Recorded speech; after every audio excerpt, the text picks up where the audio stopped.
We all know the story of Genghis Khan, the legendary conqueror who forged the largest contiguous land empire in history. We hear about his brilliant military tactics, the thunderous hooves of his cavalry, and the sheer, unstoppable force that swept across continents. His armies were faster, more disciplined, and more ruthless than any that had come before. They say he conquered the world on horseback, but there's another story, one that isn't always told in the grand epics of war and conquest. It's a quieter story, one written not in the glory of victory, but in the silence of survival. This is the story of the women of the Mongol Empire. When the Mongol armies descended upon a city, their reputation often preceded them. Surrender, and you might be spared. Resist, and you faced annihilation. For the men, this often meant a swift death on the battlefield or in the ensuing slaughter. But for the women, the end of the battle was just the beginning of a different kind of war. After a city fell, the women were systematically rounded up. They were considered spoils of war, property, to be divided among the victorious warriors. Their fates were decided in an instant, based on their beauty, their skills, or simply their proximity to a powerful Mongol commander. Many were taken as wives or concubines. This wasn't a marriage of choice. It was a strategic and brutal act of domination. By taking the local women, the Mongols effectively absorbed the conquered population, breaking down old alliances and forging new, unbreakable ties to the empire. Think about it from their perspective. One day, you have a family, a home, a community. The next, everything is gone. Your husband, your father, your brothers are dead.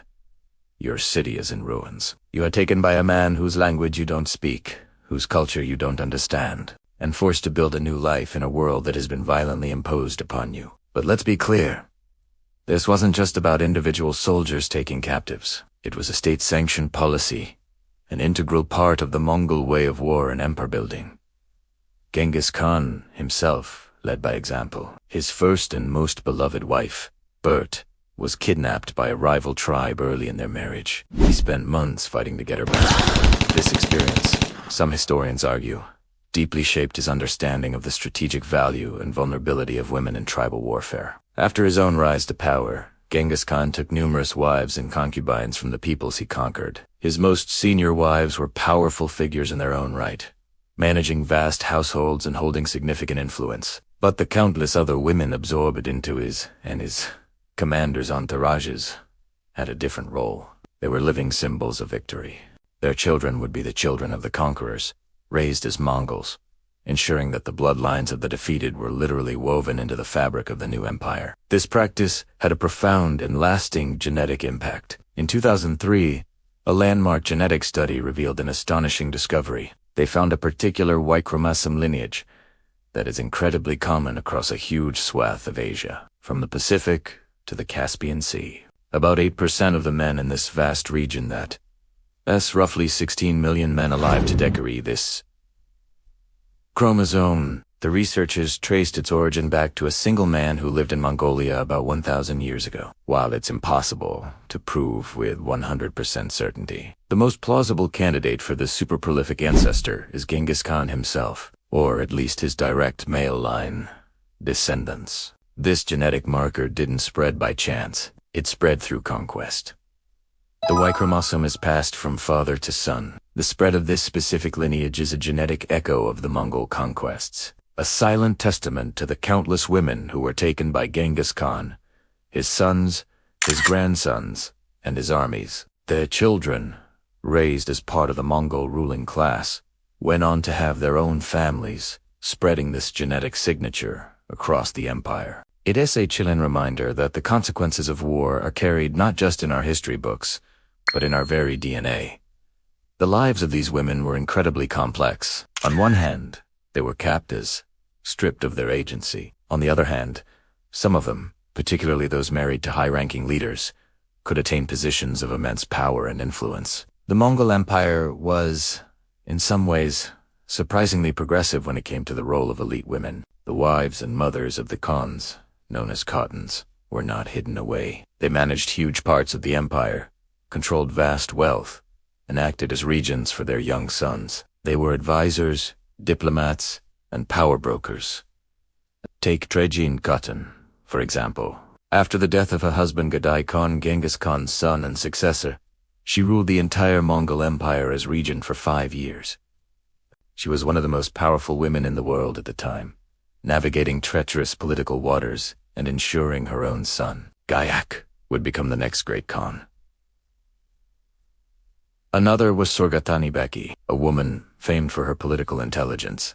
Though her husband died young, she brilliantly managed her family's estates and, more importantly, raised her 4 sons to become rulers of different parts of the Mongol Empire. Her sons included Mangi, the 4th great Khan, Hulagu, who founded the Ilkhanate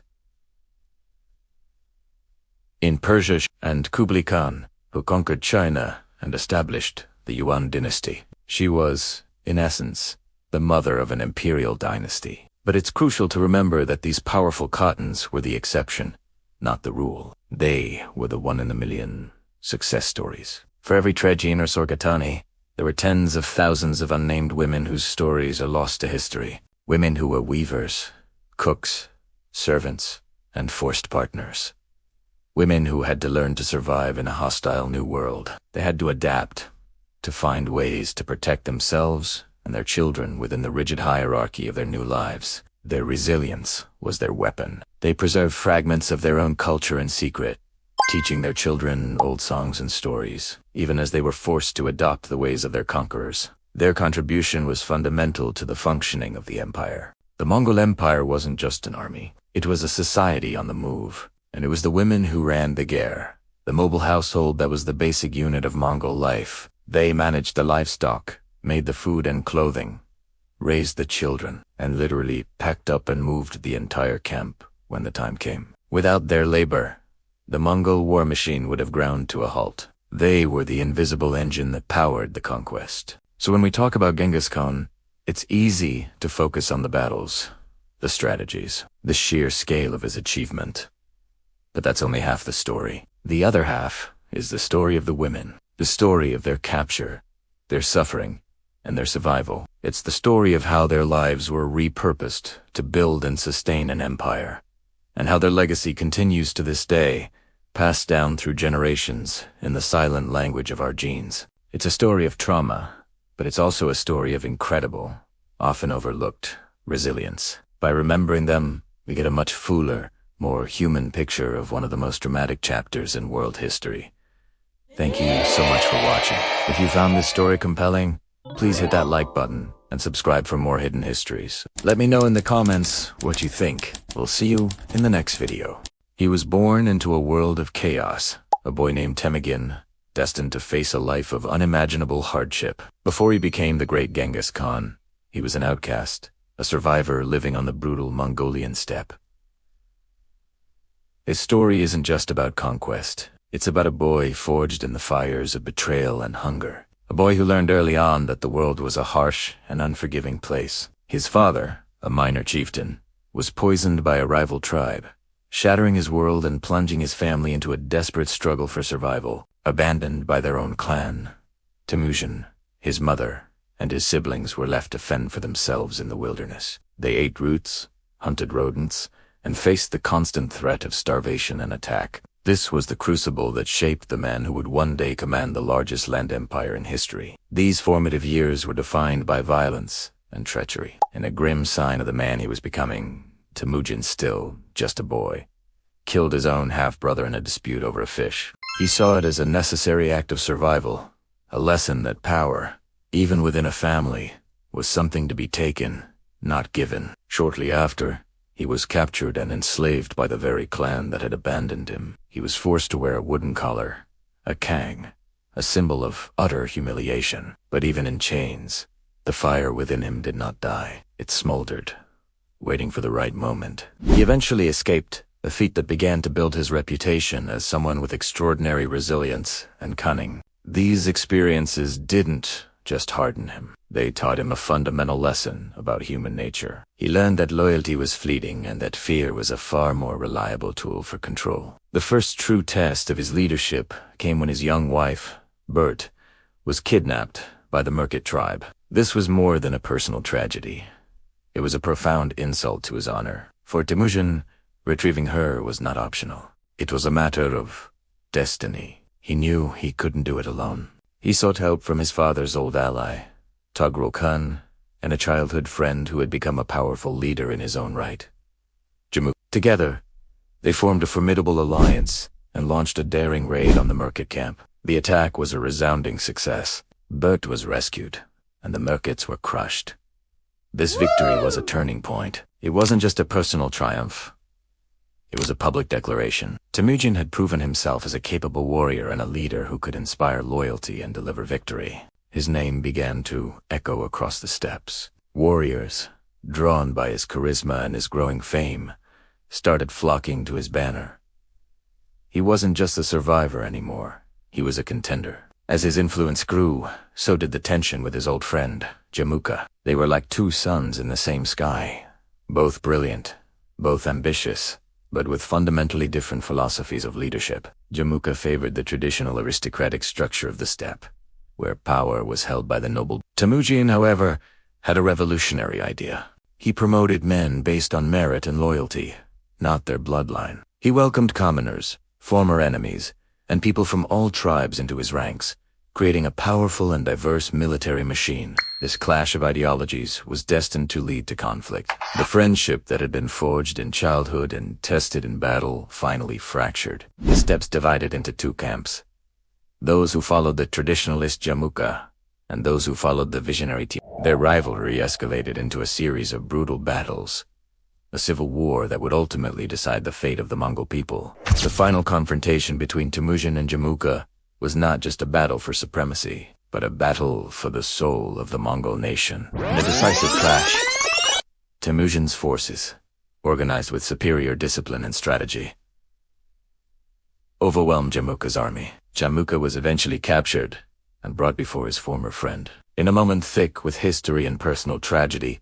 Temujin offered him mercy, a chance to rejoin him. But Jamuka, proud to the end, refused. He requested an honorable death, one without the shedding of blood, as was the custom for nobles. Temujin granted his request. With his greatest rival gone, there was no one left to challenge his authority. In 1206, a great council, a Kurultai, was called. All the tribes of the Mongolian plateau gathered, and there they proclaimed Temujin as the supreme ruler of all Mongols, bestowing upon him the title he is known by today: Genghis Khan, the oceanic ruler, the universal king. With the Mongol tribes united under his single, iron will, Genghis Khan turned his gaze outward. The world beyond the steppe was a patchwork of kingdoms and empires, wealthy and, in his eyes, ripe for the taking. He unleashed his armies with a speed and ferocity the world had never seen. His first major target was the Western Xia Empire, a powerful state that controlled vital trade routes. His campaign was a masterclass in psychological warfare and military innovation. He used spies to gather intelligence, engineers to build sophisticated siege weapons, and his legendary cavalry to execute lightning-fast attacks. He offered cities a simple choice: surrender and live, or resist and be annihilated. Many chose to resist, and they paid a terrible price. Entire populations were put to the sword. Cities were razed to the ground, and a wave of terror spread before his advancing armies. This was a deliberate strategy. He believed fear was his most effective weapon, a tool to break the will of his enemies before the first arrow was even fired. Genghis Khan's ambition was boundless. After subjugating the Western Xia, he turned his attention to the powerful Jin dynasty in northern China, and then, most famously, to the vast Khwarezmian Empire in Central Asia. The campaign against Khwarezm was sparked by an act of defiance. The Shah of Khwarezm had executed Mongol envoys, an unforgivable insult to the Khan.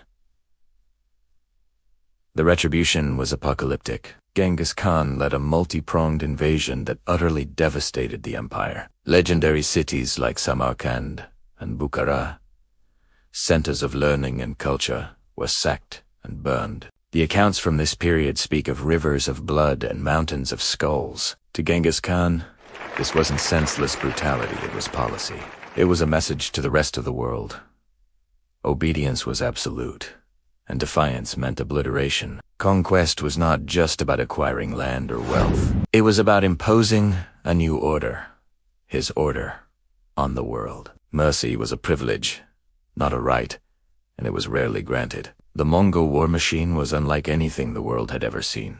At its heart was the Mongol warrior, a superb horseman and archer, trained from childhood to hunt and fight. Their composite bows could shoot with deadly accuracy from a moving horse, and their discipline was absolute. But it was Genghis Khan's genius for organization that made them truly unstoppable. He structured his army in units of 10, a decimal system that allowed for incredible flexibility in command and control. He established the Yasa, a secret code of law that governed every aspect of Mongol life, from military discipline to property rights. He created a communication network, the M, a system of relay stations that allowed messages and intelligence to travel across his vast empire with unprecedented speed. He didn't just conquer, he administered. He brought order to chaos, albeit an order built on a foundation of fear and absolute obedience. In the end, Genghis Khan created an empire that stretched from the Pacific Ocean to the heart of Europe. He was a nation builder, a lawgiver, and a military genius.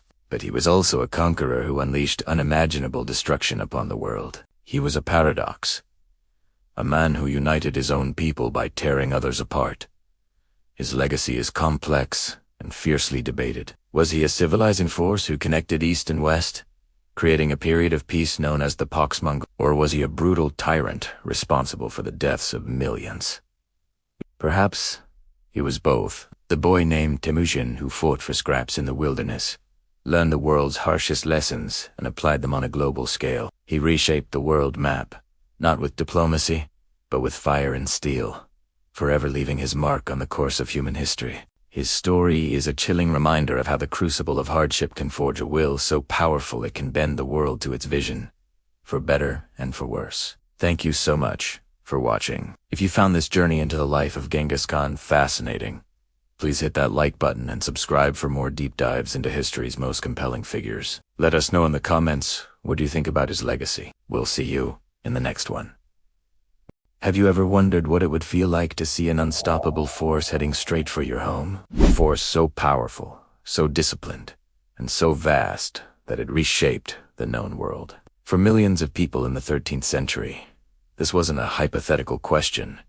It was a terrifying reality. This is the story of the Mongol Conquests, an unprecedented military campaign that swept across continents, leaving a legacy of both utter devastation and surprising connection. It all starts with one man, Temujin, later known to the world as Genghis Khan, born into the harsh, nomadic life of the Mongolian steppe. He unified the warring Mongol tribes through sheer will, strategic genius, and ruthless determination. By 1206, he had forged them into a single, disciplined, and lethally effective fighting force.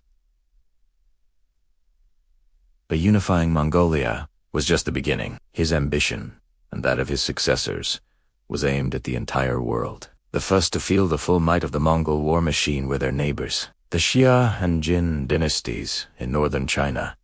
Powerful empires, in their own right, were systematically dismantled. The Mongol army wasn't just a horde of wild horsemen. They were masters of siege warfare, psychological tactics, and intelligence gathering. They would learn from their conquered enemies, absorbing new technologies and strategies, making them more formidable with each victory. Imagine you're a resident of a bustling city along the Silk Road.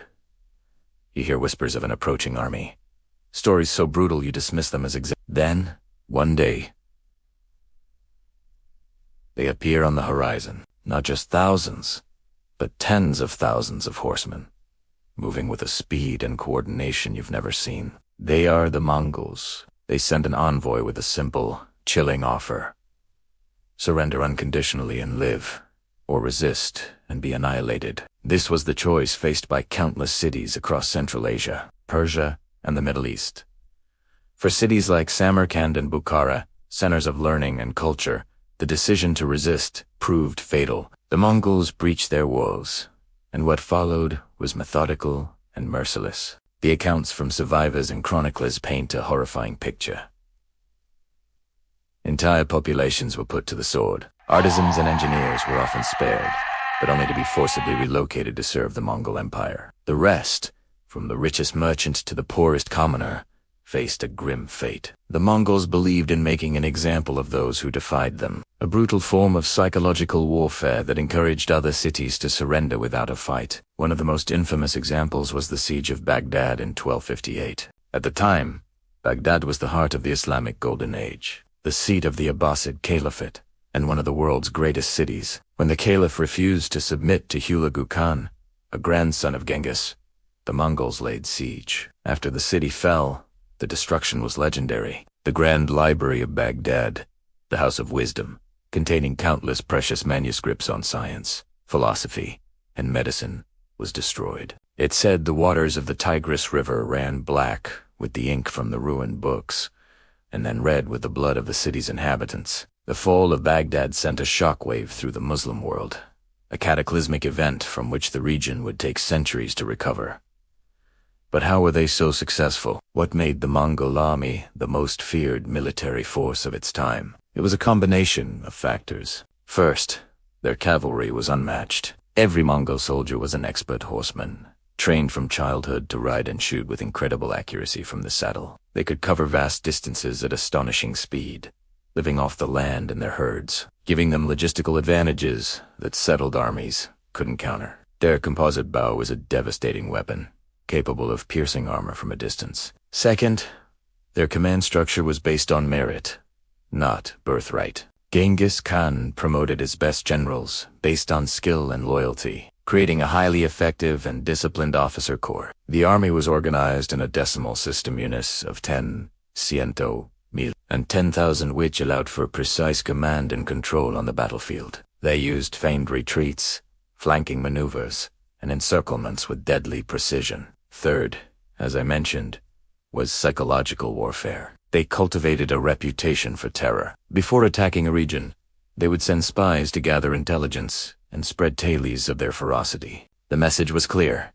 Resistance was futile and would be met with total destruction. This often worked, causing cities to capitulate out of sheer fear, saving Mongol lives and resources for the next target. From the plains of Central Asia, the Mongol tide surged westward. They smashed through the Persian Khwarezmian Empire, then turned their sights toward Europe. In the 1240s, a Mongol army under Batu Khan, another of Genghis's grandsons, and the brilliant general Subutai, swept into the lands of the Rus. Cities like Kilu, then a major European center, were razed to the ground. The principalities of Russia were shattered and would live under Mongol suzerainty, known as the Tatar yoke, for the next 240 years. The invasion didn't stop there. The Mongols pushed into Poland and Hungary, defeating massive European armies of knights and men-at-arms at the battles of Legnica and Mohi in a span of just 2 days. The heavily armored European knights were no match for the speed, mobility, and coordinated tactics of the Mongol horse archers. Europe was in a state of panic. The Pope called for a crusade. Kings trembled on their thrones. It seemed nothing could stop the Mongols from riding all the way to the Atlantic Ocean. And then, suddenly, they stopped. Word reached the Mongol commanders in Europe that the great Khan, Ogudei, had died back in Mongolia. According to Mongol law, all royal princes had to return to the capital Karakorum to elect a new leader. Batu Khan turned his armies back, and while his golden horde would dominate Russia for generations, the main Mongol force never returned to push deeper into Western Europe. A political event thousands of miles away had, by sheer chance, saved the rest of the continent from invasion. The conquests weren't just about destruction, though. In Teruake, the Mongols established the largest contiguous land empire in history. Under its vast umbrella, a period of relative peace, known as the Pax Mongolica, or Mongol peace, emerged. For the first time, a single power controlled the ancient Silk Road from China to the Black Sea. Trade flourished. Merchants, missionaries, and explorers like Marco Polo could travel safely across the continent. Ideas, technologies, and goods moved with unprecedented freedom. Gunpowder, the compass, and printing from China made their way to Europe, helping to spark the Renaissance. However, this increased connectivity had a dark side. The Mongol trade routes are also believed to have been the primary conduits for the Black Death. The plague, which originated in Central Asia, traveled with merchants and armies along the Silk Road, eventually reaching Europe in the mid-14th century with catastrophic consequences, wiping out up to half of its population. Ultimately, the Mongol Empire was too vast and diverse to remain united. By the late 13th century, it had fractured into 4 successor states: the Golden Horde in the northwest, the Ilkhanate in Persia, the Chagatai Khanate in Central Asia, and the Yuan dynasty in China, ruled by Kublai Khan, another grandson of Genghis. These Khanates would eventually decline, assimilating into the local cultures they had once conquered. The legacy of the Mongol conquests is complex and controversial. They were responsible for immense death and destruction on a scale rarely seen in human history. They toppled empires, erased cities from the map, and set back the development of entire civilizations. Yet, they also connected the East and West like never before, creating a globalized world centuries ahead of its time. They were both destroyers and inadvertent unifiers, a brutal storm that forever changed the course of history. The shadow of the Mongol horsemen still looms large over our world today, a stark reminder of the terrifying power of a united, unstoppable force. Thanks for watching. If you found this journey into the past fascinating, be sure to hit that like button and subscribe for more deep dives into the epic stories that shaped our world. See you next time.